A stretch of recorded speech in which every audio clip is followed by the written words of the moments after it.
আমাৰ যেতিয়াৰ পৰা নতুনকৈ ৰাস্তা বনালে মানে ব্ৰিজ যোৰাবাটত বনালে তেতিয়াৰ পৰা এই সমস্যাটোৱে বেছি জৰুৰীলা কৰিছে মানুহক। মানে যিবিলাক আমাৰ ড্ৰেইন নালা যিবিলাক বনাইছে এইবিলাক কোনো বৈজ্ঞানিক পদ্ধতিত বনোৱা নাই। তেখেতসকলে মানে টকা পইচাৰ অংকত মানে যেনেকৈ পাৰি সেনেকৈ বনাই, ৰাস্তা ওখ চাপৰো কথা নাই, ক'ৰ পানী ক'ত যাব এইটোৰ কোনো ছিষ্টেম নাই। তাৰমানে পইচা লাগে, ইঞ্জিনিয়াৰ বা যিবিলাক ইয়াৰে লিডিঙত মানুহ আছিল তেখেতসকলক পইচা লাগে, পইচাৰ বিনিময়ত তেখেতসকলে হুৰে ৰাস্তা বনাই গৈছে, দলং বনাই গৈছে, যাৰ বিনিময়ত আজি যোৰাবাট এই অঞ্চলৰ, অকল যোৰাবাটে নহয় এই বৃহত্তৰ অঞ্চলৰ মানুহে যি তাৰ ফল ভোগ কৰি আছে। প্ৰথমতে চাওক, যিটো আমাৰ 9 মাইলৰ পৰা পানী বৈ আহে, এই পানীটো যোৰাবাটৰ ৰাস্তাৰ তলেৰে এটা সুৰংগ আছে, প্ৰায় 15 ফুট দোৱা আৰু 15 ফুট বহল প্ৰায়। এই যিটো সুৰংগদি পানী যায় এইটো সম্পূৰ্ণ বন্ধ আছে, যাৰ বিনিময়ত পানীটো পাৰ হৈ যাব নোৱাৰে আৰু 10-15 মিনিট বৰষুণ দিলে এই বোকা পানী গোটেই ৰাস্তালৈ গুচি আহে। এই কথাটো মই বাৰে বাৰে কৈ আছোঁ।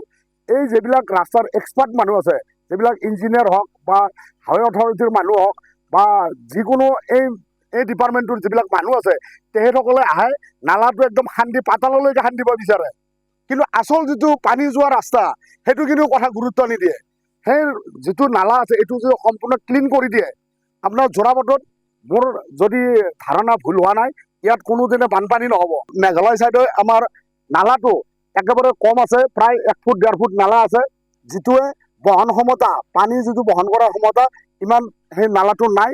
আৰু মই মেঘালয় চৰকাৰক অনুৰোধ কৰিছোঁ, মানে অসম চৰকাৰৰ থ্ৰুদি, যে তেখেতলৈ আলোচনা কৰি নালাটো কমেও 10-15 ফুট বহল কৰি সেইমতে গভীৰভাৱে যদি বনায়, দকৈ বনায় আৰু এই পানীটো গৈ বৰ্ণিহাট নদীত যদি পেলাই দিয়ে আৰু অসমৰ পৰা যিটো নালা গৈছে এইটো যদি আমি অসম চাইডৰ পৰা ঠিক বৈজ্ঞানিক পদ্ধতিত বনাই খনন কৰি ধুনীয়াকৈ বনাই যদি আমি বৰ্ণিহাটত পেলাই দিওঁ, তেতিয়া যোৰাবাটৰ এই সমস্যাটো নাথাকিব বুলি মই ভাবোঁ।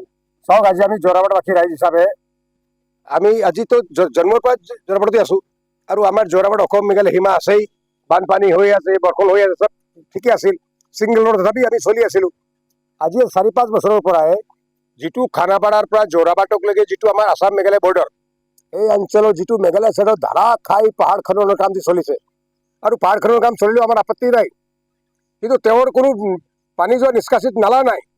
তেওঁৰ যিমান ৰঙা মাটি পানী আৰু বহি কেনে গোটাই ঘূৰি আহি কেনে যোৰাবাটে তিনিআলিতে লগ লাগে। আৰু তিনিআলিত আৰু 11 মাইল ছাইডত আমাৰ গোপালকবিলাক আছে, তেওঁৰ গোবৰবিলাক লগ লাগি আমাৰ তলৰ ড্ৰেইনবিলাক ব্লক হৈ গ'ল। এইটো মেঘালয়ৰ গাফিলতিৰ কাৰণে হৈ গ'ল।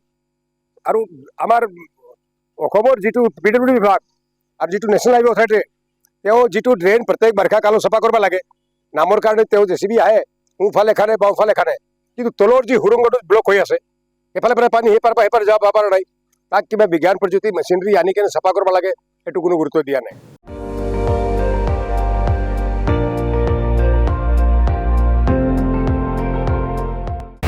আপুনি চাই আছে ND24, সৰ্বশ্ৰেষ্ঠ নহয় সৰ্বোত্তমৰ দৌৰ।